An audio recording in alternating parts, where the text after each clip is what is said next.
아멘. 할렐루야. 아멘. 오늘 이곳에 모인 모든 시온교회 성도님의 마음 안에 주님의 참된 평안이 항상 함께 하시길 간절히 소망합니다. 오늘 하나님께서 우리에게 주시는 이 말씀은 예수님을 통하여서 사도를 택하시고 또 사도에게 하나님의 길을 가르쳐 주신 말씀입니다. 그래서 오늘까지 읽은 말씀은 예수님께서 사도를 택하시고 또 제자를 택하시고 하나님의 제자로 사는 법을 가르쳐 주시는 것을 우리가 알 수 있습니다. 예수님께서는 제자를 택하시고 먼저 산상수훈을 말씀하여 주셨고 원수를 사랑하라고 말씀해 주셨고 또 비판하지 말라고 말씀해 주셨습니다. 이제는 가르침을 다 마치시고 그 마음에 선한 말씀을 항상 묵상하고 그 말씀을 마음 가운데 쌓으라라고 말씀하십니다. 그리고 마지막에 들은 말씀을 행하여서 그 말씀에 뿌리를 내리라고 말씀하십니다. 가장 먼저 예수님께서는 선생이 먼저 되어야 맹인을 인도할 수 있다고 말씀하십니다. 맹인이 맹인을 인도할 수 없다는 말씀입니다. 이리하여서 예수님의 제자가 되어서 온전하게 되어 맹인을 인도하라는 말씀을 하고 계십니다. 예수님께서는 오늘 말씀에 형제의 눈에 있는 티를 보고 내 안에 있는 들보는 보지 못한다고 말씀하시는데요. 우리 함께 41절과 42절을 함께 합독하겠습니다. 41절과 42절입니다. 함께 합독하겠습니다. 어찌하여 형제의 눈 속에 있는 티는 보고 내 눈 속에 있는 들보는 깨닫지 못하느냐?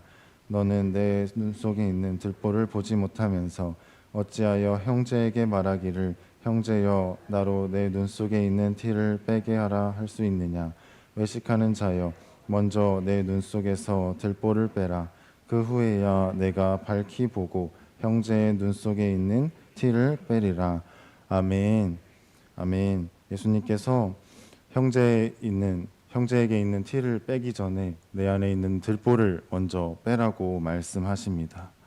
이처럼 우리에게 다른 사람의 티를 보게 되는 마음들이 많이 있는 것 같습니다. 왜냐하면 누구에게나 다 크고 작은 약점이 있기 때문인 걸로 알고 있습니다.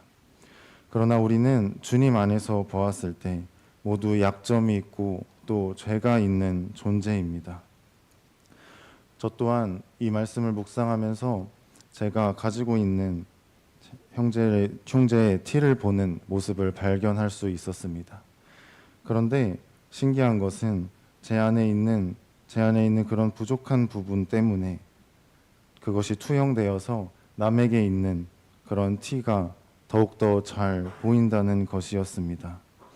남을 싫어하게 되고 또 남을 비판하게 되었던 그 모습이 정작 나에게 있는 약점 때문이라는 것을 알게 되었습니다. 이처럼 누군가의 티가 보일 때가 있는데 정말로 그런 것 같습니다. 오히려 나의 약점 때문에 내가 가지고 있는 부족함 때문에 도리어 나와 함께 있는 형제를 그렇게 바라볼 수밖에 없던 것이었습니다. 저 스스로를 점검해 보니 정말 그러했고 그것을 통하여서 나부터 잘해야겠다라는 마음을 받았습니다. 그래서 예수님께서는 남을 비판하지 말라고 말씀하십니다. 남을 비판하려면 내 속에 있는 들보를 먼저 빼내라고 말씀하시는데요. 내 속에 있는 들보를 먼저 빼내야만 형제 속에 있는 티를 정확히 볼 수 있다고 말씀하십니다. 그런데요, 이 내 안에 있는 큰 들보를 빼내는 것보다 형제에게 있는 티를 빼는 것이 더욱더 쉽고 형제에게 있는 티를 빼는 것이 내 안에 있는 들보를 빼는 것보다 훨씬 더 쉬울 것입니다. 이처럼 예수님께서는 누군가를 비판하기보다는 하나님의 사랑 안에서 또 주님께서 가르쳐 주신 말씀 안에서 함께 동행하라고 말씀하십니다. 예수님께서는 또한 마태복음 18장 15절에 이렇게 말씀하시는데요. 형제가 범죄하거든 가장 먼저 혼자만 찾아가서 그 형제를 권고하고 돌이키게 하라고 말씀하십니다. 예수님께서는 오늘 말씀과 또 마태복음의 말씀을 통해서 형제의 티를 발견했을 때 그것을 나의 마음으로 지적하거나 정죄하지 말라고 말씀하시고, 주님의 말씀으로 권면하고 주님의 사랑으로 말씀드리고 또 천국의 길로 동참하기 위하여 그 말을 하라고 분명히 말씀해 주시는 줄로 믿습니다. 다음으로 예수님께서는 제자들에게 제자의 길에 대한 하나님의 가르침을 다 말씀해 주십니다. 그리고 예수님께서 제자들에게 말씀하신 이 말씀을 마음에 선한 말씀으로 묵상하고 그 말씀을 마음 가운데 쌓으라고 말씀하십니다. 우리 함께 43절과 45절을 함께 합독하겠습니다. 43절부터 45절을 함께 합독하겠습니다. 못된 열매 맺는 좋은 나무가 없고 또 좋은 열매 맺는 못된 나무가 없느니라. 나무는 각각 그 열매로 아나니 가시나무에서 무화과를 또 찔레에서 포도를 따지 못하느니라. 선한 사람은 마음에 쌓은 선에서 선을 내고 악한 자는 그 쌓은 악에서 악을 내나니 이는 마음에 가득한 것을 입으로 말함이니라. 아멘.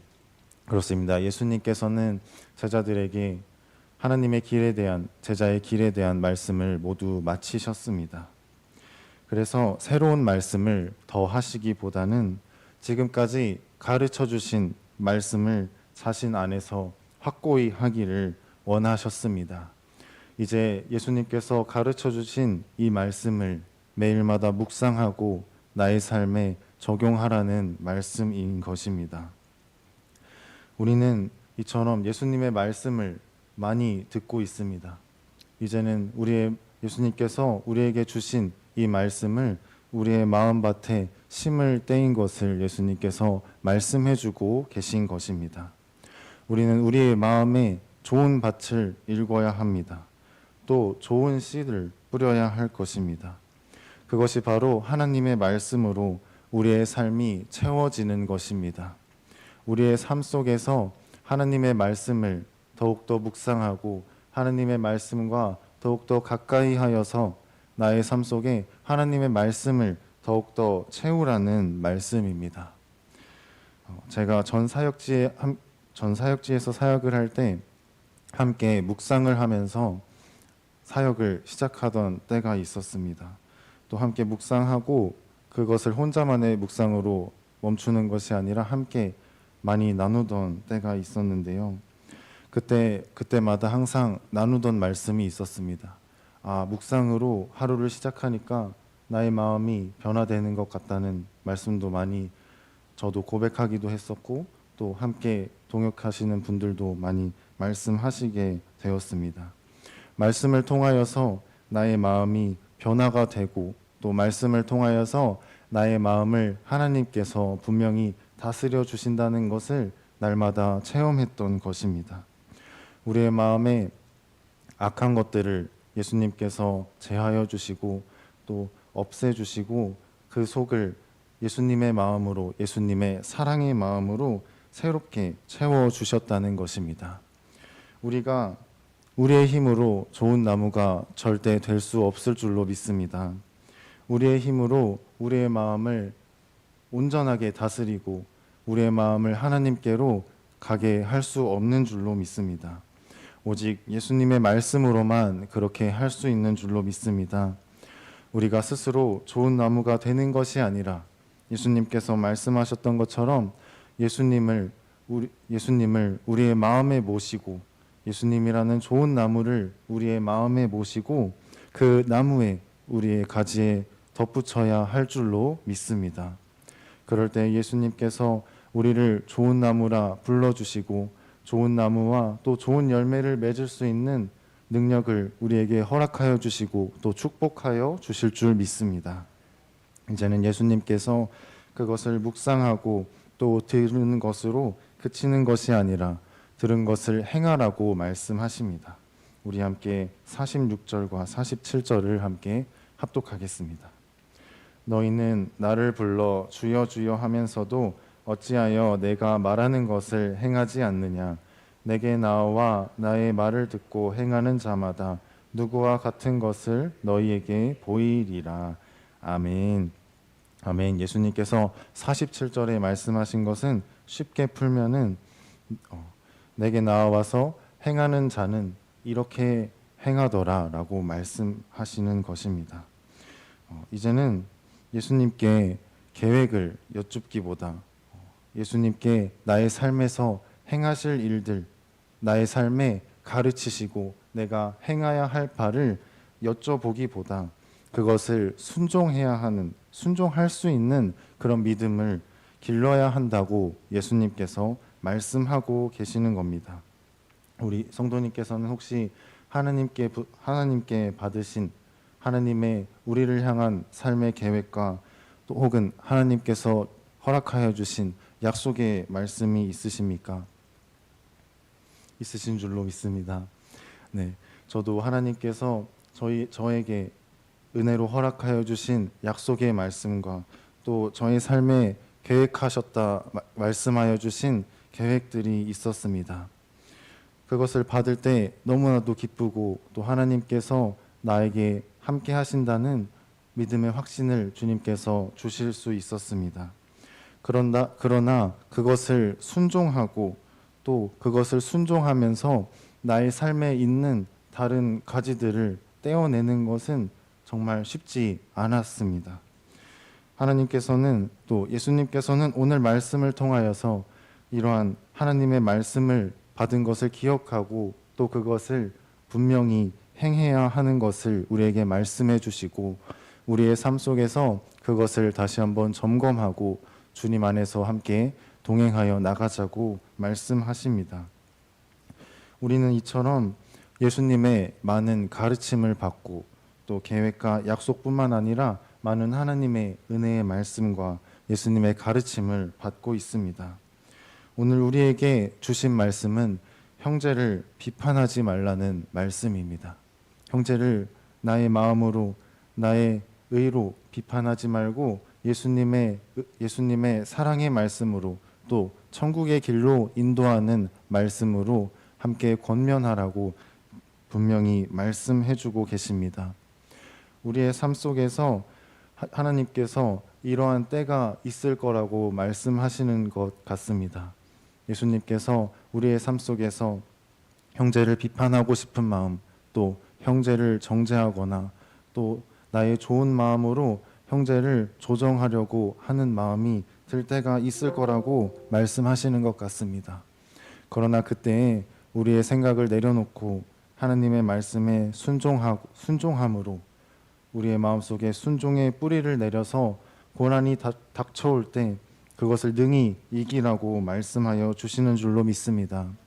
이러한 예수님의 순종과 예수님께서 우리에게 말씀하신 순종과 예수님께서 우리에게 허락하신 응답의 경험들이 쌓인다면 점점 큰 고난이 닥쳐와도 예수님께서 보호하여 주시고 쉽게 무너지지 않은 믿음을 허락하여 주시는 줄로 믿습니다.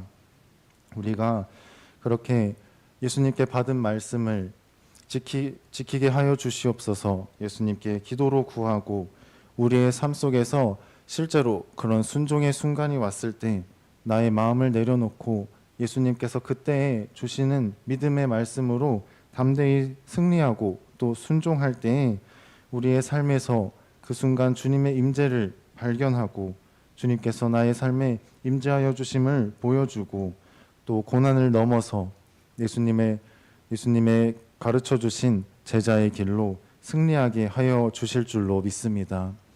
우리의 오늘의 삶 속에서 주님께서 가르쳐 주신 말씀을 분명히 생각하고 또 예수님께서 우리에게 허락하여 주신 순종과 또 승리를 맛보는 모든 성도님이 되시기를 주님의 이름으로 축복합니다.